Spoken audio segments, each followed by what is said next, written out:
Tyrone Reed. And I'm Marjorie Gordon. In nationwide news at this hour, Caribbean Policy Research Institute recommends the government implement an independent oversight body for NIDS.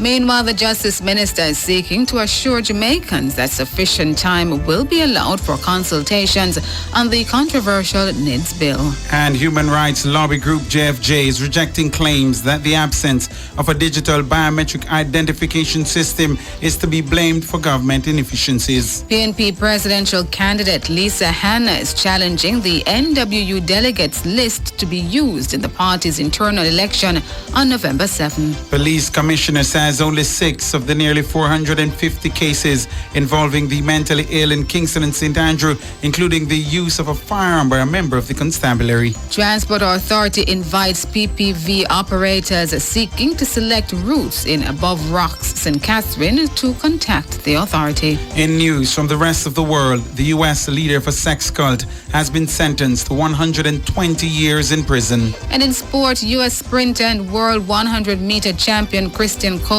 banned from athletics for 2 years, and FIFA president tests positive for COVID-19. And later in our broadcast, in our cover story at 5:35, a Capri study on the National Identification System NIDS bill finds that persons who are unable to access remittance services because they don't have IDs potentially loses an average of US $206 per transaction. We'll discuss the findings and recommendations of Capri's study on the NIDS bill. In public opinion at 6:26, we ask, how were you or anyone you know affected by the heavy rains at the weekend? Give us your comments by logging on to our Facebook page, Nationwide News Network, and by tweeting us at Nationwide Radio. At 7 o'clock, it's Taking Stock with Kalila Reynolds. At 8, it's Prescription for Life with Dr. Andre MacDonald. All these and more as we take you home on air, on your mobile, Nationwide 90 FM, and Nationwide Radio, JM.com, and on the Nationwide app available in Google Play and the App Store. This Tuesday afternoon. It's Tuesday, October 27, 2020. Now the details. The Caribbean Policy Research Institute, CAPRI, is recommending the government implement an independent oversight body that would supervise the entity tasked with carrying out the functions of the proposed National Identification System, NIDS. During a media briefing this morning, CAPRI noted that some persons are supporting the NIDS bill due to concerns about the privacy of their information. CAPRI's lead researcher for NIDS report, Monique Graham, says its extensive research is indicating that citizens want control over their information. Ms. Graham says the government should seek to achieve absolute transparency about the rights of citizens to privacy before the NIDS law is passed. More in this report from Wayne Walker. Last April, Jamaica's Constitutional Court ruled that the National Identification Registration Act, NIRA, was null, void, and of no legal effect. NIRA was to govern the implementation of the National Identification System, NIDS. In delivering the ruling, Chief Justice Brian Sykes said the collection of a person's biometric data violates Jamaicans' right to privacy.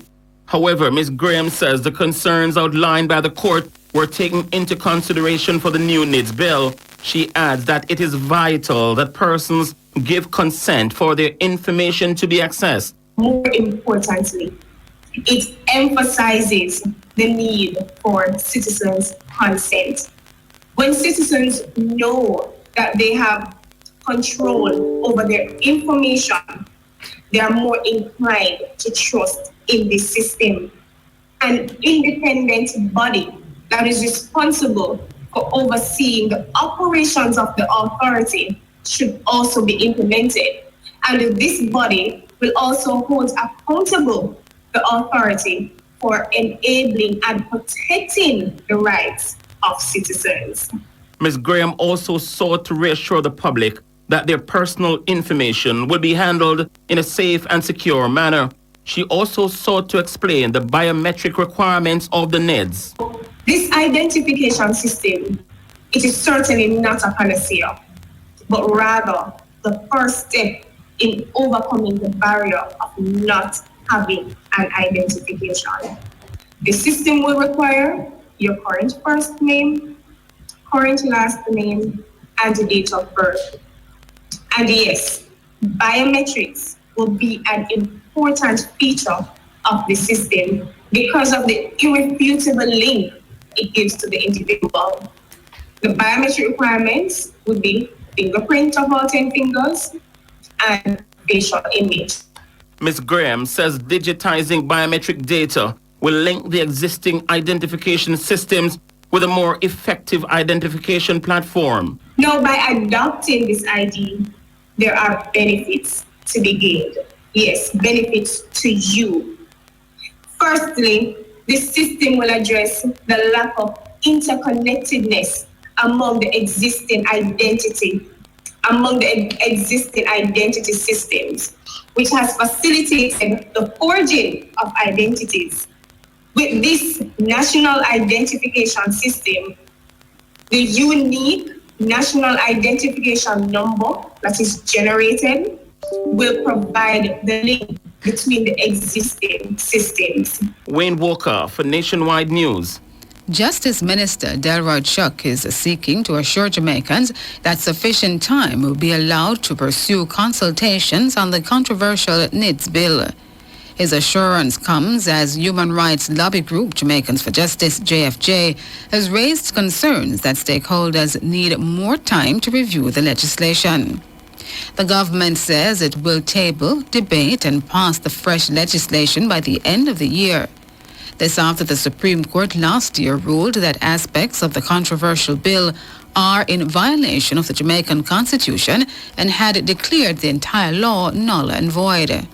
Executive Director of JFJ, Roger Malcolm, says it welcomes the restarting of the public discourse on NIDS and the government's commitment to send the bill to a joint select committee of Parliament, which will take submissions from members of the public. This is going to a joint select committee of Parliament, which is going to review the bill clause, and then members of the public will be able to also review the bill and come to opinions and make submissions before Parliament. Realistically, that's not really going to be feasible between November, which is the next week Monday, and December. It's 47 working days, and it's even dropped as yet. Roger Malcolm, Executive Director of Jamaicans for Justice. Justice Minister Chuck says the government will allow a wide cross-section of stakeholders to review the bill to prevent any potential controversy. To the best of my knowledge, the bill is not yet in Parliament, but when it is laid in Parliament, I feel fairly sure the country will be given the opportunity to comment on the bill, okay? So that I'm not too sure when it will be laid, but we expect that once it is laid, a joint select committee will be set up, and after the joint select committee is set up, enough time will be given for persons to deal with it, okay? We want, and I'm sure the Prime Minister intends, to have a bill that there will be a wide consensus across the country, because we don't want it to be contentious. The Justice Minister notes the last NIDS bill was passed in the House of Representatives, but he says when it reached the Senate, there was contention. The last time when the bill was passed, it must be borne in mind that it was passed in the lower house unanimously, but it was at the Senate that the matter was taken up. But in the lower house, to the best of my recollection, there was no problem. But the truth of the matter is that the NIDS bill is, hopefully it will be tabled in due course. And I am sure that the Prime Minister will allow as many persons to comment on it as possible. Okay? Delroy Chuck, Justice Minister, speaking this afternoon with Nationwide News. Still on news about NIDS. In the meantime, the Executive Director of Jamaicans for Justice, Roger Malcolm, is rejecting claims that the absence of a digital biometric identification system is to be blamed for government inefficiencies. Moreover, it gives the impression sometimes, when we don't speak about the how, that the reason that we have general inefficiencies and people unbanked and government services not reaching persons is because we don't have a sort of digital biometric NIDS type ID, as opposed to really it's because we don't have universal legal identity, which is a conflation that I want us to guard against. There's a distinction between access to legal identity as a human right, the state being able to recognize you, and the particular form of identification that is being proposed, which is controversial. The Human Rights Lobby boss says the NIDS bill should not be passed until the Data Protection Act has been finalized. The Data Protection Act is being spoken about, and is a very important safeguard. Even though we passed the Data Protection Act in 2020, it actually is not in force. we really should not be contemplating passing a NIDS bill until the Data Protection Act is operationalized.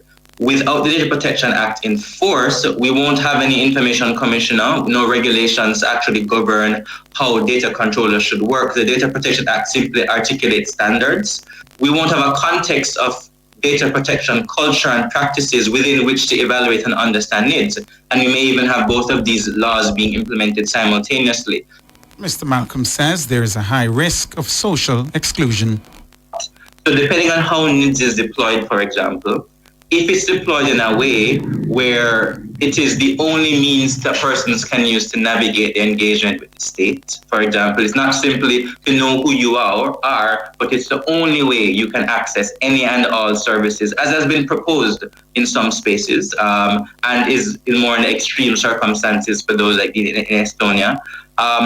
Depending on that, the risks are quite high for social exclusion, but the risks are also quite high for those who are concerned about centralized tracking. Roger Malcolm, Executive Director of Human Rights Lobby, Jamaicans for Justice. People's National Party PNP presidential candidate Lisa Hanna is challenging the National Workers' Union delegates list to be used in the party's internal election on November 7. In a complaint to the party's General Secretary Julian Robinson, Ms. Hanna's campaign manager Donna Scott Motley said, quote, "I write on behalf of Comrade Lisa Hanna to lodge an objection to the delegates list submitted by the National Workers' Union." Mrs. Scott Motley goes on to say that Section 16 of the Trade Union Act requires the trade union to file with the registrar on or before the first day of August of each year a list of the members of the trade union as of that date. She says this is to accompany other documents. According to Mrs. Scott Motley, her attempts to obtain such a list to ensure that the delegates list is in conformity with the membership list have been futile. Ms. Hanna's campaign manager then requested that the National Workers' Union be put to strict proof that the list of delegates is reflected in the filing, failing which she says the delegates should be disqualified from voting in the election on November 7, 2020. Meanwhile, in response, PNP General Secretary Julian Robinson wrote to Granville Valentine of the NWU, stating that the parties received an objection to the NWU list.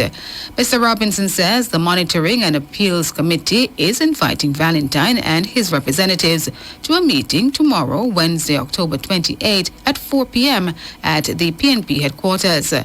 Mr. Robinson says, quote, "We recognize that the notice is short, but the final list is due on Friday, October 30.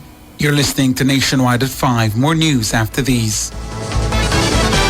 Continuing the news, Police Commissioner Major General Anthony Anderson says across Kingston and St. Thomas, only 6 of the nearly 450 cases involving the mentally ill included the use of a firearm by a member of the constabulary. Of the 6 cases, 3 were fatal. This was revealed by the Commissioner during a discussion on issues faced by the police when confronting mentally ill persons on the Constabulary's #ForceForGood podcast yesterday. The disclosure follows calls earlier this month by Indicom's Commissioner Hugh Faulkner for the police to identify ways to subdue the mentally ill without the use of a firearm. Donna Thomas reports.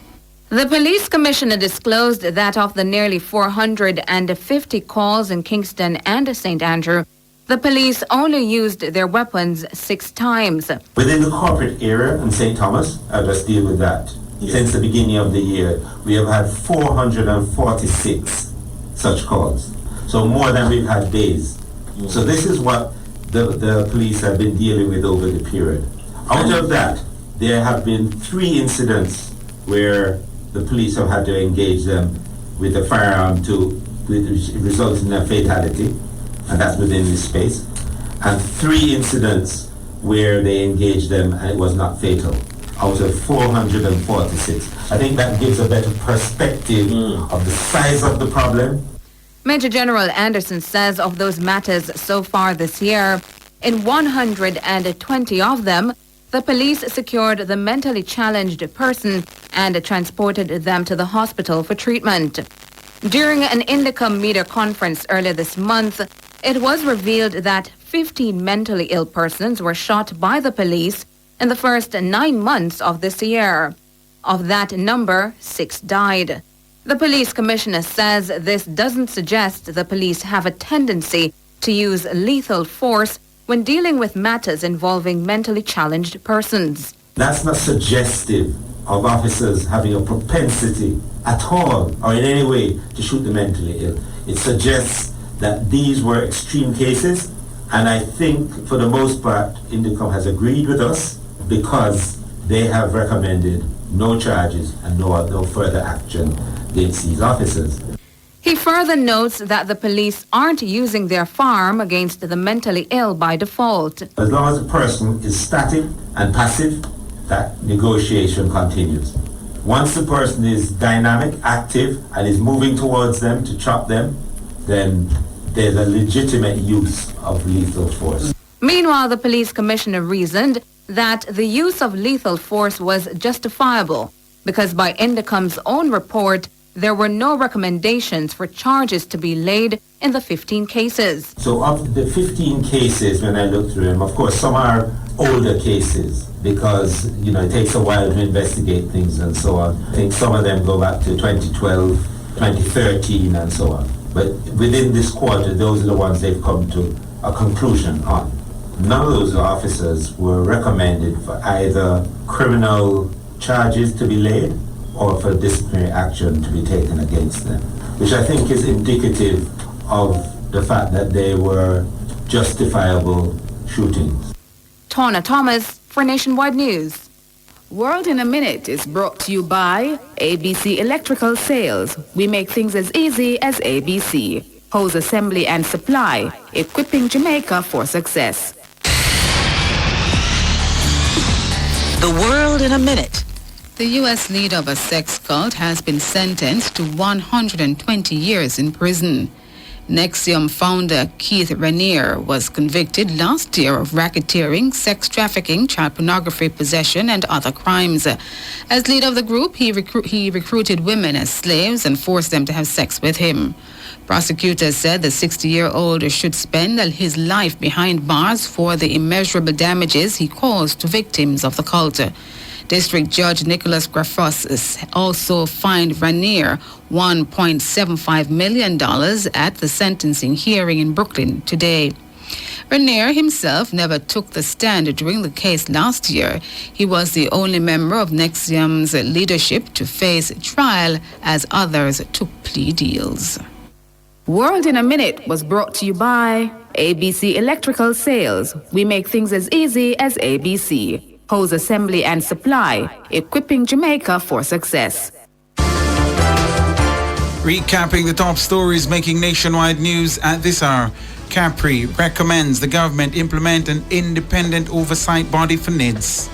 Meanwhile, Justice Minister Delroy Chuck is seeking to assure Jamaicans that sufficient time will be allowed for consultations on the controversial NIDS bill. And the Executive Director of Human Rights Lobby Group, JFJ, Rajiv Malcolm, is rejecting claims that the absence of a digital identification system is to be blamed for government inefficiencies. PNP General Secretary Julian Robinson summons the NWU after presidential candidate Lisa Hanna challenged the NWU delegates list to be used in the party's internal election on November 7. I'm Tyrone Reed. And I'm Marjorie Gordon. You can find the news on our website at nationwideradiojm.com and on the Nationwide app.